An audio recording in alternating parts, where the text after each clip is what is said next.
Bismillahirrahmanirrahim.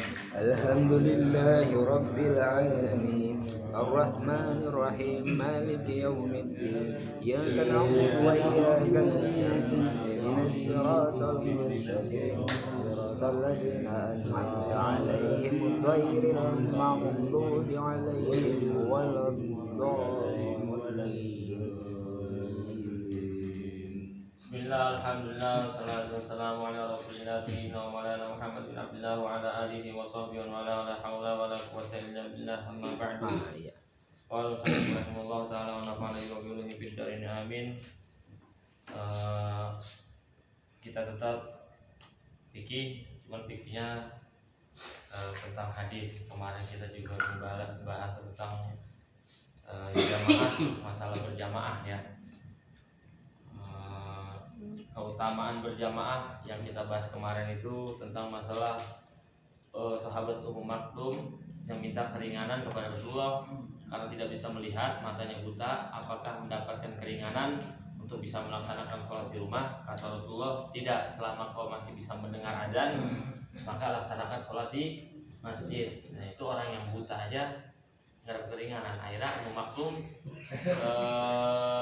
untuk bisa meraih sholat berjamaah di masjid diberi tali jalan untuk bisa ke masjid pakai tali. Ummu Maktum ya, sangat besar fadilah sholat berjamaah. Baik, selanjutnya an Ibnu Abbas radhiyallahu anhu anin Nabi sallallahu alaihi wasallam qala man sami'an nidaa falam ya'ti fala salata lahu illa min udhrin, rawahu Ibnu Majah wa Daraqutni wa Ibnu Hibban wal Hakim wa isnaduhu ala syartil muslimin lakin rajaha ba'dhum waqafahu. Diriwayatkan dari Ibnu Abbas, yaitu Abdullah bin Abbas radhiyallahu anhuma anin Nabi sallallahu alaihi wasallam, dari Nabi sallallahu alaihi wasallam bersabda, man sami'an nidaa, man utawi sapa wong sami'a, dengar bahasa Jawanya apa dengar? Krungu. Hah? Krungu. Man utawi sapa wong sami'a, yang krungu sapa wong anidaa ing suara azan gitu. Krungu kedengaran. Falam yati, maka tidak mendatangi sapa man, fala maka tidak ada salat lahu bagi man illa terkecuali min udhrin, karena sebab uzur. Artinya siapa orang yang mendengar azan anida, seruan untuk sholat, kemudian ketika mendengar seruan azan tersebut ia tidak mendatanginya. Di mana sumber suara azan tersebut? Di masjid. Dia datang ke masjid itu untuk melaksanakan sholat jamaah. Tandanya azan itu adalah memberitahu bahwa sholat akan dilaksanakan dan berjamaah. Saat ada orang yang mendengar suara azan kemudian dia mengabaikannya sampai dia tidak melaksanakan sholat berjamaah, ya. Di sini katakan man sami'an nidaa falam ya'ti fala sholata lahu illa min udhrin. Siapa orang yang mendengar suara azan kemudian dia tidak datang ke tempat suara azan tersebut untuk melaksanakan sholat berjamaah, fala sholata lahu, maka tidak ada sholat baginya. Illa min udhrin, terkecuali sebabnya karena ada uzur. Ayo, buat kita nih. Rawahu Ibnu Majah. Hadis ini diriwayatkan oleh Ibnu Majah wa Daraqutni, juga Imam Daraqutni, wa Ibnu Hibban wal Hakim, Imam Hakim. Wa isnaduhu ala syartil muslimin. Sanad hadis tersebut dari Imam Muslim. Lakin rajaha ba'duhum, akan tetapi sangat diunggulkan hadis ini, diutamakan sekali oleh beberapa sebagian ulama jumhur yang terkenal waqafahu dan menyepakati hadis tersebut. Artinya apa? Al-ma'nal ijmal sholatul jamaati sunnatun muakkadatun. Sholat berjamaah itu hukumnya adalah sunnah muakkadah. Tahu nggak sunnah muakkadah? Sunnah muakkadah ini adalah sunnah di mana Rasul tidak pernah meninggalkannya, baik dalam keadaan di rumah atau bepergian, nggak pernah lepas Rasul, artinya tidak pernah meninggalkan. Itu namanya sunnah muakkadah, sunnah yang sangat kuat, hampir mendekati kepada kewajiban, namanya sunnah muakkadah ya. Muakkadah itu artinya kuat gitu, sunnah yang kuat.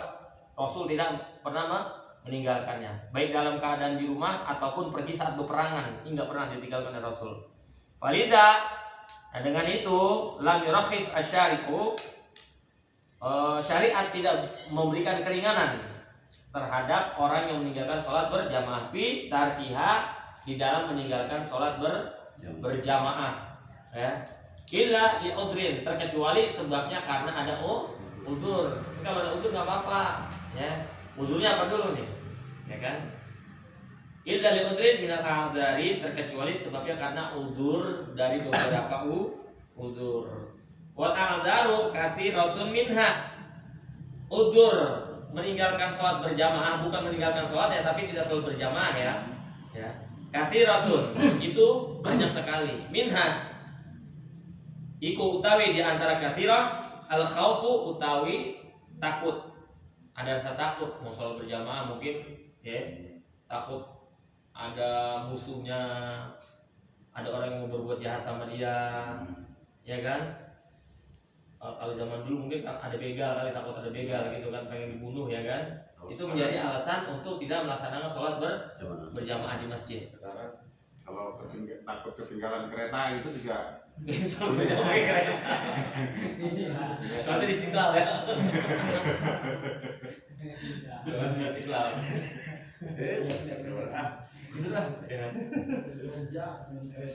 Takut, khawatir akan dirinya nih yang membahayakan nyawanya, dia takut, itu nggak apa-apa, dia tidak melaksanakan sholat berjamaah saat itu di masjid. Kalau ada di rumah dia melakukan berjamaah, silakan di rumah, nggak apa-apa ya, kayak gitu. Wa tamridu, dan di antara sebab udzur meninggalkan sholat berjamaah adalah tamrid, itu sakit ya. Sakitnya juga sakitnya seperti apa? Sakit cuman puyeng doang, minum bodrek juga beres. Ini sakit sakit yang membuat dia payah, berdiri aja susah ya kan, lemah, apalagi buat jalan.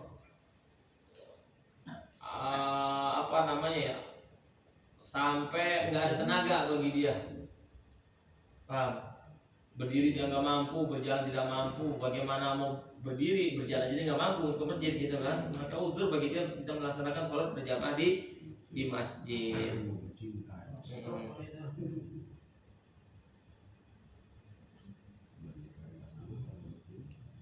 Ada juga yang mengatakan innal jama'ata fardu ainin. Tadi kan sunnah muakkadah. Kalau sunnah muakkadah itu ya sunnah, cuman sunnah yang kuat sampai Rasul tidak pernah meninggalkan. Di sini juga ada yang mengatakan innal jama'ata fardu ainin. Itu hukumnya fardu ain. Fardu ain.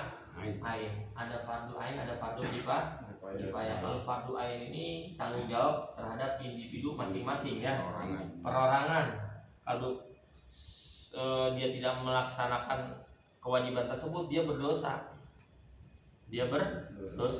Tapi kalau fardu kifayah, dia tidak melaksanakan, tapi ada salah satu orang yang melaksanakannya, dia menjadi bebas daripada dosa. Seperti apa? Sholat jenazah.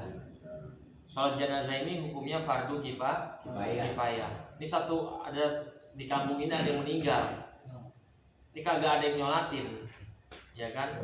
Itu kan kewajiban semua kan, satu kampung itu dosa semua kan. Tapi karena ada satu orang di kampung itu yang mau nyolatin, ini gugur dosa satu kampung itu karena sebab satu orang. Tapi kalau fardu ain nggak bisa nih, jamaah ini nggak pakai diwakil. Bahasanya kalau fardu kifayah masih bisa diwakilin gitu kan. Kalau fardu ain nggak bisa, udah individu masing-masing. Makanya berjamaah nggak bisa diwakilin. Ayolah, udah ada tuh, gue nitip ya, nggak bisa. Ya wakilinnya, jamaahnya nggak bisa. Ya. Maka dari itu berjamaah ini adalah satu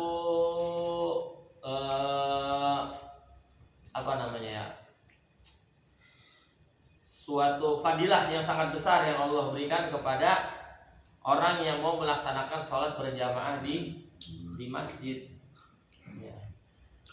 memang kita pernah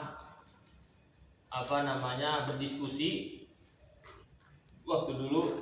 Ternyata ada dalam kitab itu, dalam kitab Fathul Mu'in, ada pertanyaan, bagaimana kalau seandainya kita lagi kumpul begini di majelis, di sana ada masjid, terdengar suara azan, apa mesti kita nih bareng-bareng ke sana, atau bolehkah kita melaksanakan sholat berjamaah di sini?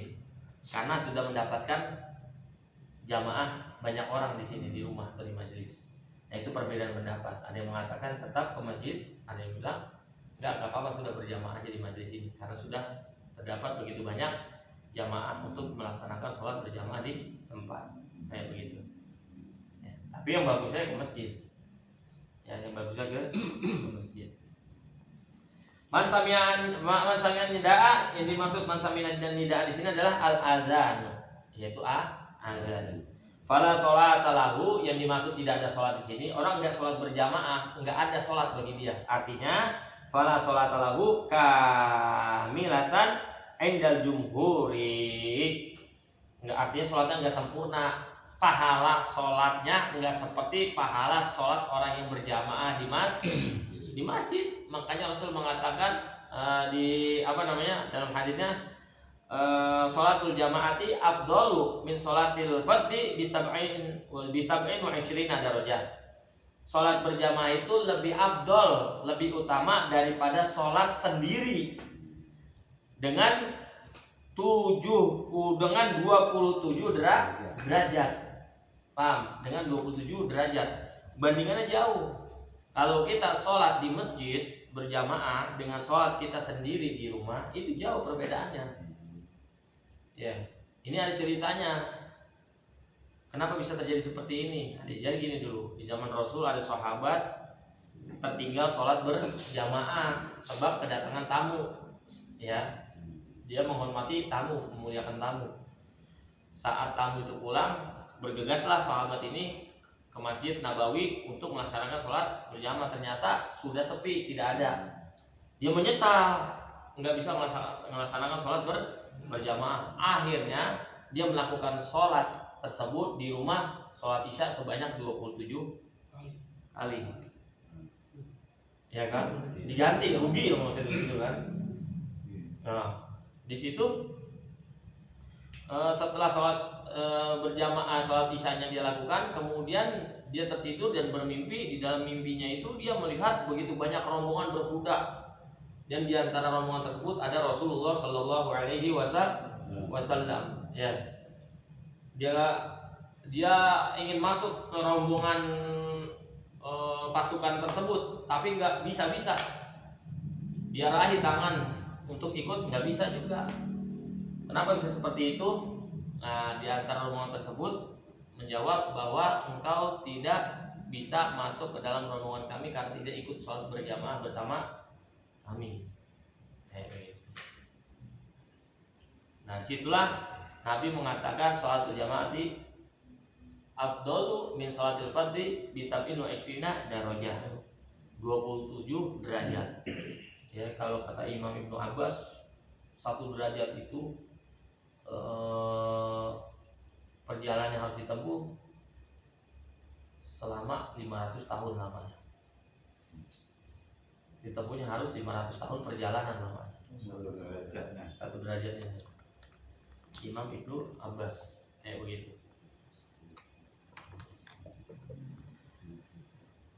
Nah, di sini katakan tadi tidak sempurna, artinya sholat orang yang sholat berjamaah di masjid dengan sholat tidak berjamaah, artinya sholat sendiri dia.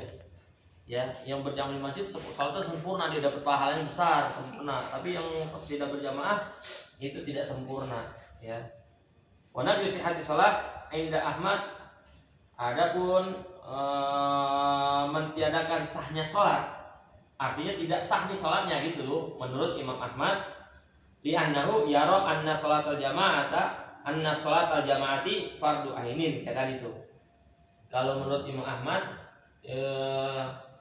mengatakan ini tidak sah sholatnya gitu loh. Enggak, sholatnya tidak sah. Sebab apa? Karena dia melihat tahu bahwa sholat berjamaah itu hukumnya fardu ainin, tapi dia tidak melaksanakannya. Kalau udah fardu kan nggak boleh ditinggalkan, Wajib. ya wajib hukumnya. Nah ini pendapat Imam Ahmad bin Hanbal. Illa min udrin fi riwayatin Abi Daud ziyadatan qalu wa man udru qala khaufun aw maradun. Udur dari meninggalkan sholat berjamaah itu di sini fi riwayatin, dalam riwayat Abi Daud sebagai tambahan, karena di hadis ini tadi disebutkan ini ada tambahan. Qalu apa gitu.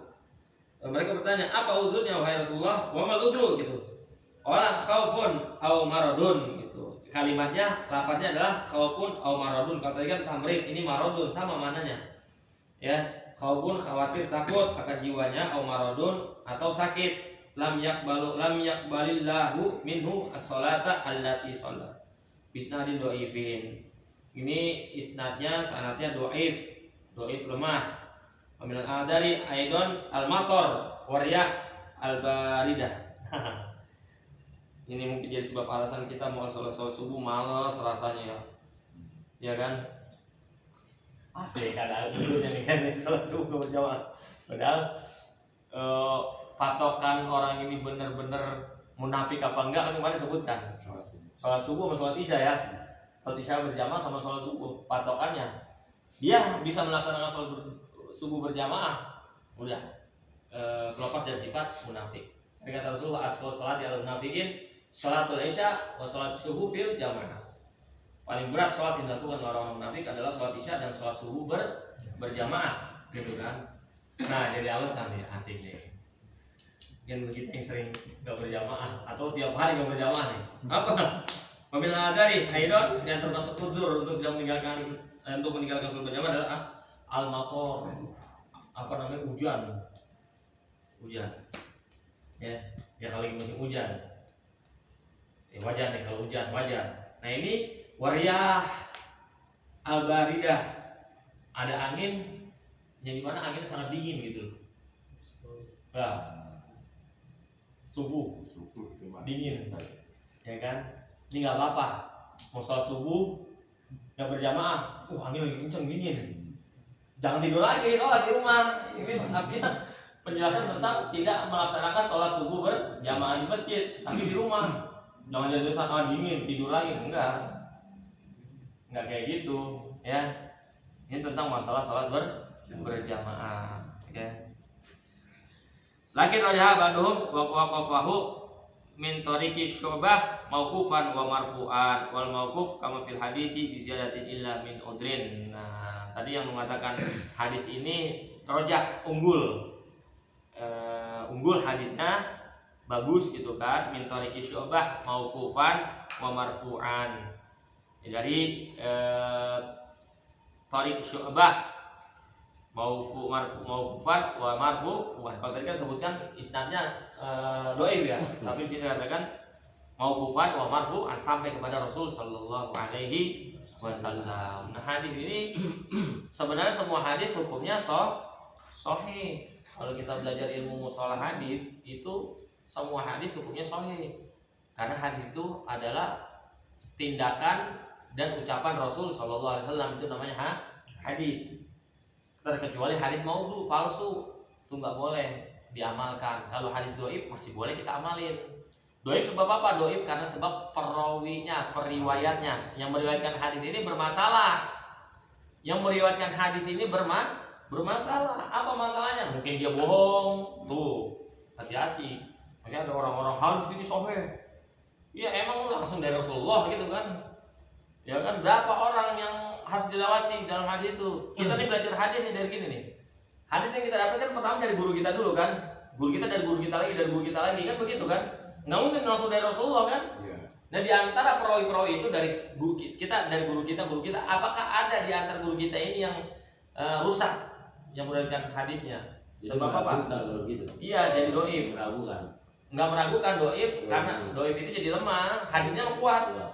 Lemah karena sebab perawinya yang meriwayatkan hadisnya itu bohong, ya kan? Selain bohong apa lagi? Maka di dalam kitab mustalah hadis dibahas nih, kalau orang termasuk wibawa ya, muruah wibawa ulama, jangan sampai melepas peci itu. Kalau perawi hadis sampai melepas peci, itu hadisnya jadi doif. Benar-benar dijaga. Atau pakai celana pendek. Mana hadis sahih dari mana orang di antara perawinya ada yang melepas peci, pakaiannya enggak. Orang dulu hadis itu benar-benar dijaga, hadis itu benar-benar dimuliakan, ta'zim. Imam Malik ketika ada seseorang bertanya kepada Imam Malik tentang satu hadis, bertemu nih di perjalanan sama Imam Malik, seseorang bertanya tentang satu hadis hukum, kata Imam Malik, nggak langsung dijawab sama Imam Malik di jalan itu, diajak pulang dulu sama Imam Malik ke rumahnya Imam Malik, diajak pulang ke rumah Imam Malik, suruh tunggu. Ngapain Imam Malik? Ini orang nungguin lama, cuman pengen penjelasan aja hadis ini bagaimana, ya. Imam Malik nggak mau ngejawabnya perjalanan, kan ketemu di jalan nih, dibawa pulang dulu sama Imam Malik, suruh tunggu. Ini orang lama banget nungguin. Ya ilah, kita mau gergetan kali ya, ya kan? Ternyata Imam Malik ngapain? Mandi dulu, bersihan dulu, pakai wangi-wangian Imam Malik. Setelah itu baru keluar. Baru apa yang kau tanyakan tentang hadis apa? Tuh jawab sama Imam Malik, keluarin hadisnya. Lu muliakan banget nih, baru sahih hadis kayak begini. Gua kita. Qala Rasulullah sambil merokok. Nggak bisa. Tambak. Apa tambak kita bahasa ini? Tembakau. Ya sambil ngerokok. Tambak. Atau ya gitulah. Nggak punya wudu, ya kan? Dengan hadis sebenarnya hadis itu jadi tidak sahih gitu. Tidak kuat. Ya. Juga cerita Imam Malik ketika sedang ngajar begini. Imam Malik lagi ngajar. Begitu dilihat ada apa kan, sampai keringetan, kalau inget gitu kan, panas dingin. Ini murid-muridnya ini melihat Imam Malik heran kan, gurunya ada apa ini dengan guru kita ini? Lagi ngajar hadis itu merasa panas dingin gitu kan, tapi nggak mau bergerak. Imam Malik diam aja, ditahan tuh. Sebabnya apa? Setelah selesai ngaji ditutup, murid dipanggil, wahai muridku, lihat ada apa di belakangku. Ternyata kalajengking menyengat menggigitnya Imam Malik. Lu kenapa nggak bilang, wahai guru, sedang baca hadis, menghormati hadis, memuliakan hadis Nabi Sallallahu Alaihi Wasallam. Orang dulu kayak begitu. Makanya hadisnya sahih. Ya yang kesini-sini hadisnya sahih dari mana? Apalagi orang-orang yang sekarang tuh, yang dikit-dikit menyalahkan amalia orang. Hadis ini disahihkan oleh Imam Ahmad Syekh Albani. Ini ulama kita Habib Umar bin Hafiz yang begitu terkenalnya sampai dikatakan beliau ini adalah Al-Musnid. Apa Al-Musnid? Gelar Al-Musnid ini adalah orang yang hafal 100.000 hadis dengan beserta matan dan sanadnya. Matan itu hadisnya, sanad itu perawinya dari beliau, gurunya sampai kepada Rasul Sallallahu Alaihi Wasallam. Makanya beliau dijuluki Al-Musnid Al-Allamah Al-Habib Umar bin Hafiz. Ya, yang kemarin datang untuk kita hadir, gurunya guru kita, ya gurunya guru kita dari Tarik Hadramaut. Ya. Digelarnya Al-Musnid, beliau hafal 100.000 hadis beserta matan dan sanadnya. Matannya begini, sanadnya dari beliau, belajar kepada gurunya hadis tersebut. Abdul Ghod belajar kepada ayahnya Habib Ahmad. Ahmad belajar kepada Habib Ali Al-Habsyi, belajar kepada Habib Abdullah Abu Bakar bin Abdullah bin Talib Al-Atas, Abu Bakar bin Abdullah bin Al-Atas belajar kepada Habib Abdullah bin Husain bin Thahir, Abdullah bin Husain belajar kepada Habib Abdullah bin Al-Haddad, Abdullah bin Al-Haddad belajar kepada Habib Abdullah bin Al-Atas, terus sampai gitu. Kalau Al-Bukhari itu nggak termasuk berarti. Al-Bukhari nggak ada masuk gimana? Nah, hadis riwayat Al-Bukhari. Nah itu lebih sahih lagi. Lebih sahih. Dia cuma 5 orang merawatkan hadis, cuma 5 orang doang. Jarang kalau kita udah ribuan orang. sanatnya lebih dekat dia. Lebih dekat lagi, cuma 5 orang, 4 orang, 5 orang. Lebih dekat ke Nabi. Iya. Oh, Al-Bukhari itu. Iya, Imam Bukhari, Imam Muslim. Nah, Kalau kita mau jauh tadi banget. belum kesebut gitu. Iya. Makanya pas disebut langsung muncul. Lihat, Habib Umar tidak pernah mengatakan hadis ini disahihkan oleh Habib Umar. Ya, tapi kalau orang-orang yang suka menyalahkan amalia orang, gurunya baru diginin. Hadis ini disahihkan oleh Syekh Albani, syekhnya dia. Iya kan? Nggak ada. Kalau kita gitu, oh Habib Umar mensahihkan hadis ini nggak ada. Padahal beliau adalah al-muslim, yang kan orang yang hafal ratusan ribu hadis serta matan dan sanadnya. Patokannya berapa ratus ribu? Apanya? Berapa ratus ribu? Berapa ratus ribu? Iya. Banyak kali itu. Nih, fikul hadisnya intinya adalah takidu sholatil jamaati, ya. Faman takhallafa anha bi ghairi udrin haruma minat tawafil katsiri. Kuatnya sholat berjamaah di sini, ya. Faman takhallafa, siapa orang yang menyelisihi minha dari anha daripada sholat berjamaah, apa itu berjamaah, menyelisihi artinya dia nggak mau gitu kan. Bi ghairi udrin, dengan tanpa udzur, bukan sholat di rumah aja, ngapain sholat di masjid gitu kan. Itu dia artinya menyelisihi gitu kan, menyelisihi. Bi ghairi udrin haruma minat tawabil katsir, orang tersebut haram mendapatkan pahala yang banyak. Diharamkan mendapatkan pahala yang sangat banyak, ya. Paham? Itu keterangan kesimpulan daripada hadis tersebut, bahwa sholat berjamaah hukumnya adalah sunnah muakkadah, dan Imam Ahmad bahkan mengatakan fardu ainin. Ya, dijaga benar-benar sholat berjamaahnya. Orang bisa sholat berjamaah 40 hari dia bisa sholat berjamaah selama 5 waktu tanpa ketinggalan takbiratul ihram bersama imam. Setelah imam takbir, kita langsung takbir kan? Selama 40 hari nih, 5 waktu itu tanpa tertinggal, maka Allah akan jauhkan dia dari sifat munafik, dan Allah akan bebaskan dia dari api neraka. Ini ada cerita dulu, ini saya cerita dapat dengar dari guru saya. Ada santri suka sama bininya kiai, bini gurunya, takut bini gurunya. Ini kan bahaya makanya. Ini jangan sampai terjadi. Memang di Indonesia ini kadang-kadang memang sudah menjadi adat ya.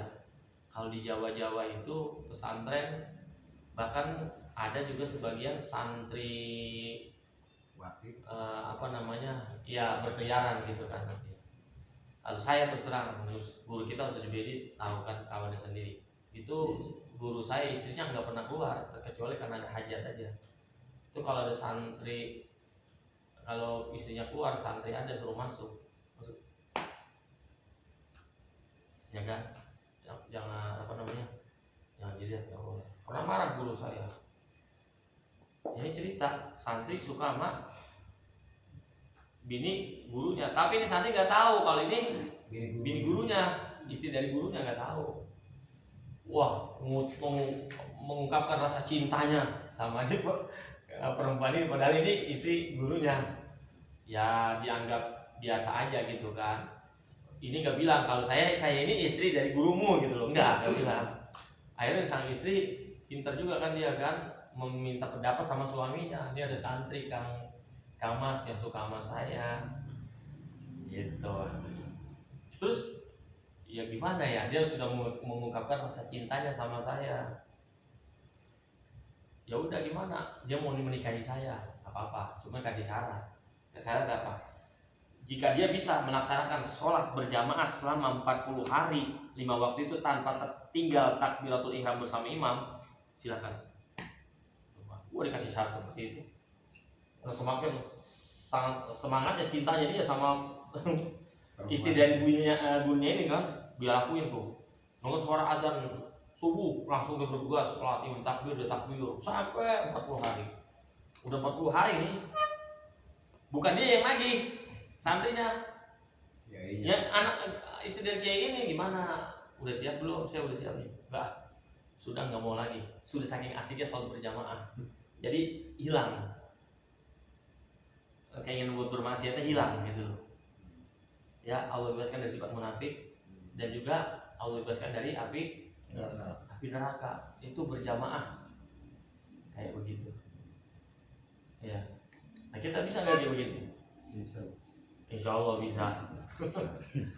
Karena suara adzan di mana, kita di mana gitu kan ya. Sering. Penting kalau di mana. Suara aja di mana kita samping masjid. Rumahnya dekat masjid ya. Rumahnya dekat masjid, dan dia kagak sholat berjamaah di masjid, ya kan? Wah, ini repot nih. Bertetangga dengan masjid tapi tidak pernah masuk ke masjid. Naudzubillah wal iyadzu billah. Ya kan? Makanya gitu orang-orang terdahulu dijaga. Ya, terus juga ada sahabat. Sahabat juga di zaman Nabi itu minta nikah sama perempuan yang dia cintai. Dikasih syarat juga sama. Syaratnya apa? Ada 3 syarat yang harus dipenuhi. Pertama, setiap malam dia harus menghatamkan Al-Quran. Yang kedua, dia harus bisa melaksanakan sholat berjamaah 40 hari itu kan. Dan satu lagi saya lupa. Ketika sudah dilaksanakan yaitu ditagih janjinya. Dilihat kamu nggak pernah kok menghatamkan Quran, nggak pernah menghatamkan pun Quran. Siapa bilang saya menghatamkan Quran? Mana buktinya? Saya baca kulhu.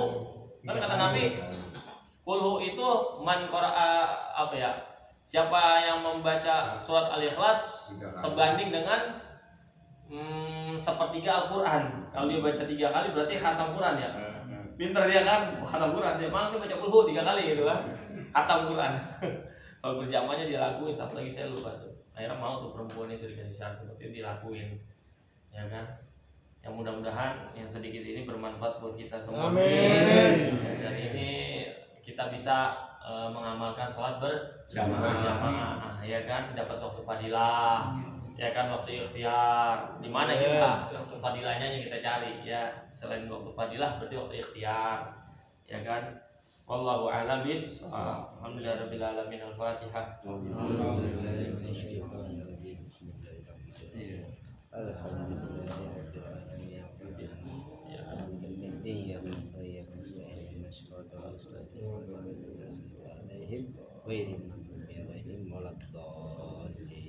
Ilahana ya ilahana yassir lana umurana ilahana ya ilahana min dinina wa dunyana ya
Rasulullah